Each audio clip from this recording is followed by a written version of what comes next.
Guys, movie में आप लोग देखेंगे कि एक आदमी कार को चुराने की कोशिश करता है, लेकिन किसी कारण वो उसी कार के अंदर लॉक हो जाता है। लास्ट में इसका रीजन आपको बिल्कुल चौंका देगा। सो मूवी के स्टार्टिंग में हम एक हाई सिक्योरिटी वाले एरिया को देखते हैं। अब इसी दौरान यहाँ से एक सीरो नाम का आदमी गुजर रहा होता है। तभी वो आसपास किसी को न देखकर इस मौके का फायदा उठाते हुए वो पास में खड़ी एक गाड़ी 4x4 के गेट को आसानी से खोलकर उसके अंदर चला जाता है। सीरो एक्चुअली एक चोर है और वो इस कार में भी चोरी करने के लिए ही आया है। वो इस कार को तो नहीं चुराता है, मगर इस कार की साउंड सिस्टम और डैशबोर्ड में रखी हुई चीजों को ले लेता है। अब यहाँ पर वो मस्ती करते हुए साथ में पीछे वाली सीट पर टॉयलेट भी कर देता है। अब सारा काम खत्म हो जाने के बाद भी जब वो इस कार से निकलने के लिए डोर खोलने की कोशिश करता है तो डोर नहीं खुलता है। वो दूसरे डोर को खोलने का ट्राई करता है, मगर सारे डोर ही लॉक्ड होते हैं। सीरो अब ट्रिगर हो जाता है, जिसके बाद में वो इस कार के शीशों को तोड़ने की कोशिश करने लगता है, मगर उसके शीशों पर पैर से इतना तेजी से मारने के बावजूद भी शीशे नहीं टूटते हैं। और टूटे भी कैसे, ये सारे ग्लास फुली बुलेट प्रूफ होते हैं। अब इसके बाद में सीरो डोर के प्लास्टिक वाले पार्ट को तोड़ के उसके अंदर हाथ डाल के खोलने का ट्राई करता है, मगर इसी चक्कर में उसके हाथ में चोट लग जाती है।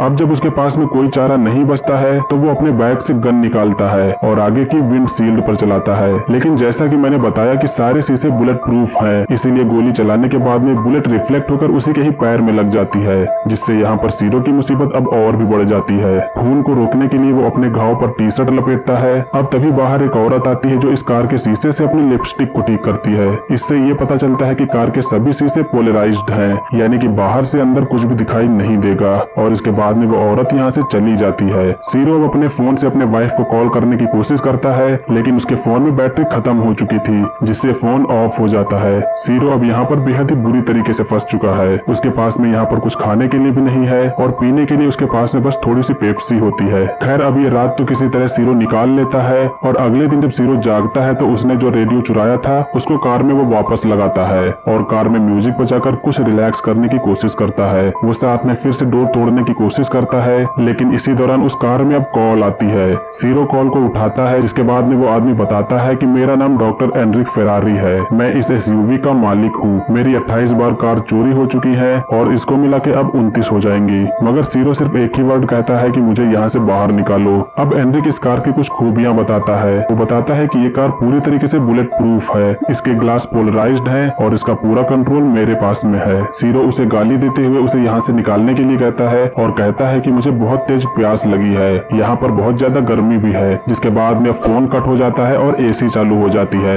एसी चल जाने से अब सीरो को कुछ राहत मिलती है, मगर एनरिक ने एसी उसके भले के लिए नहीं बल्कि उसे टॉर्चर करने के लिए चलाई थी। धीरे धीरे करके यहाँ पर ठंड बढ़ती जाती है। सीरो अपनी शर्ट दोबारा पहन लेता है। वो एसी के वेंट्स को अपने जीन्स के कपड़े से बंद करने की कोशिश करता है, मगर अब कार के अंदर बहुत ही ज्यादा ठंड बढ़ गई होती है। कुछ समय बाद में अब फिर से कॉल आता है। सीरो उससे फिर से गाली देके उसे यहाँ से निकालने को कहता है। एनरिक कहता है कि तुम मेरे कुछ सवाल का आंसर दो, जिसके बाद में तुम यहाँ से निकल सकते हो। एनरिक पूछता है कि तुम क्या करोगे जब तुम अपने बेटे को चोरी करते हुए पकड़ोगे। सीरो कहता है कि मैं उसका कान पकड़ूंगा और पुलिस को दे दूंगा, मगर एनरिक कहता है कि नहीं, कोई भी पिता ऐसा नहीं कर सकता है। अब कुछ समय बाद में सीरो अपने सामने पुलिस को देखता है। वो चिल्ला के उससे हेल्प के लिए कहता है, लेकिन आवाज बाहर नहीं जा रही थी। अब ये पुलिस वाला इस कार को चारों तरफ से देखता है और इसका चालान काटकर यहाँ से चला जाता है। इस कार का चालान इसलिए काटा गया था क्योंकि इसके सारे शीशे पोलराइज्ड थे। बाहर भले ही बारिश हो रही है, लेकिन सीरो इधर प्यास से मर रहा होता है। अब फिर से यहाँ पर कॉल आता है तो सीरो उसे पानी के लिए कहता है। एनरिक उससे अब उसका आईडी नंबर और उसका नाम पूछता है और जब सीरो उसे बता देता है तो एनरिक उसे पानी पीने के लिए दे देता है। वो बैक साइड में एक छोटे से पाइप से कार के फिल्टर हुए पानी को बोतल में भरता है, जो दिखने में ही साफ नहीं लग रहा था, लेकिन इतने प्यास के कारण सीरो बिना कुछ सोचे हुए वो सारा पानी पी जाता है। अब फिर से रात होती है और सीरो को भूख भी बहुत तेज लगी हुई है। उसके सामने ही एक डिलीवरी बॉय पिज्जा की डिलीवरी कर रहा है, मगर उसके सामने खाना होने के बावजूद भी वो कुछ खा नहीं सकता। अब इसी दौरान यहाँ पर एक छोटा सा इंसेक्ट उसका फ्रेंड बनता है। एनरिक उसके साथ में टॉर्चर करने में कोई भी कसर नहीं छोड़ता है। अब वो कार में गर्म हवा की एसी चला देता है, जिससे सीरो की हालत और भी खराब हो जाती है। इतनी ज्यादा भूख के कारण सीरो वहाँ पर रखी हुई इंस्ट्रक्शन मैनुअल को ही खाने लगता है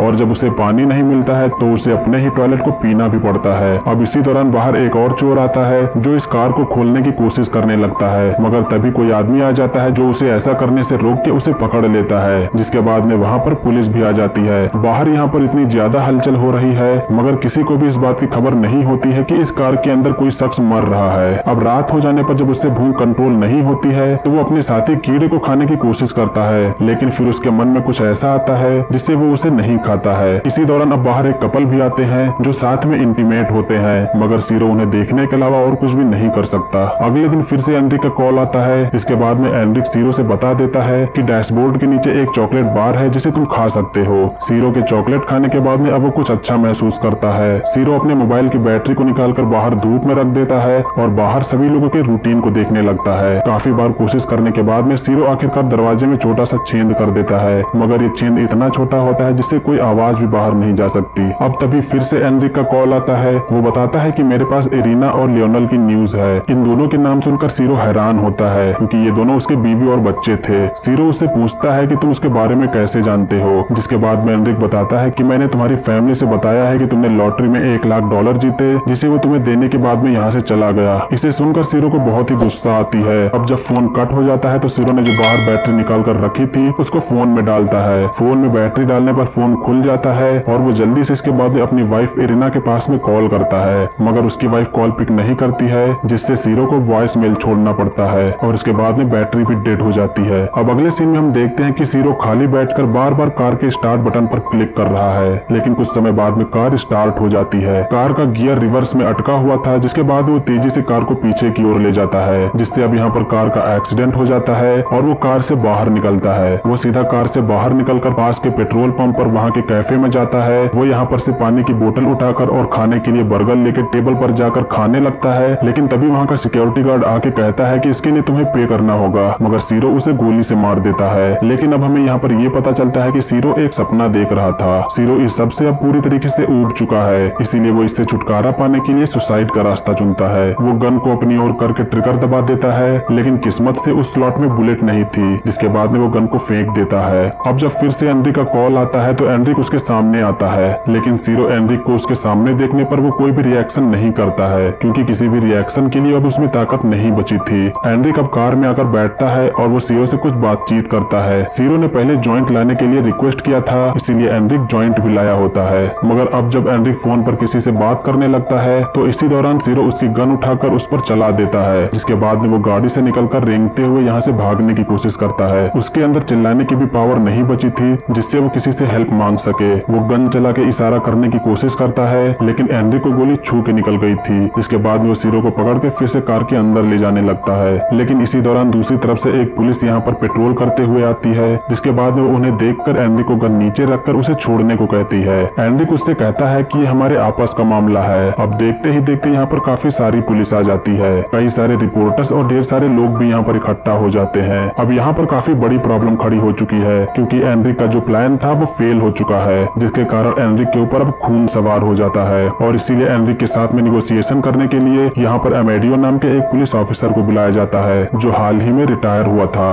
अब अमेडियो और एनरिक के बीच में काफी सारी बातें होती हैं। यहाँ पर जितने भी लोग होते हैं कुछ एनरिक के खिलाफ होते हैं और कुछ लोग एनरिक के साथ में होते हैं, क्योंकि ज्यादातर लोग जानते थे कि उन्हें भी कई सारी चोरियों का सामना करना पड़ा है। मगर दूसरी तरफ भले ही एनरिक की 28 कार्स चोरी हो जाने के बाद में उसने ये कदम उठाया है, लेकिन वो जो इस समय कर रहा है वो इससे भी बढ़कर है, जो कि उसे एक कातिल बना सकता है। यही कुछ इमोशन भरी बातें अमेडियो एनरिक के सामने रखता है, जिसके बाद में एनरिक का मन बदल जाता है और वो सीरो को जाने देता है। मगर अब एनरिक उस कार के अंदर बैठकर अपने आप को लॉक कर लेता है। इसके बाद वो अपने फोन से एक टाइमर चलाता है और यहाँ पर कुछ समय बाद वो कार ब्लास्ट हो जाती है। इधर सीरो तो बच जाता है, मगर जिसकी 28 बार कार चोरी हुई, जिसका कोई भी कसूर नहीं था, बस एक चोर को सबक सिखाने के लिए उसकी प्लानिंग फेल हो जाने के बाद में जब सभी लोगों ने उसका ये रूप देखा तो इस चोर से ज्यादा खतरनाक वो एनरिक को ही समझने लगे, जिसके बाद में उसे सुसाइड करना पड़ा। इधर सीरो का क्या, उसने भले ही कई गलत काम किए हों, मगर कोई भी एविडेंसेस न मिलने के बाद में उसे अगले ही दिन रिलीज कर दिया जाता है और इसी के साथ में इस ट्विस्ट से भरी थ्रिलिंग मूवी का एंड होता है। सो गाइस, आप लोग जरूर कमेंट करके बताइएगा कि आप लोग को इस मूवी का एक्सप्लेनेशन कैसा लगा, और हाँ, लाइक तो जरूर ही करिएगा। मूवी का नेम है 4x4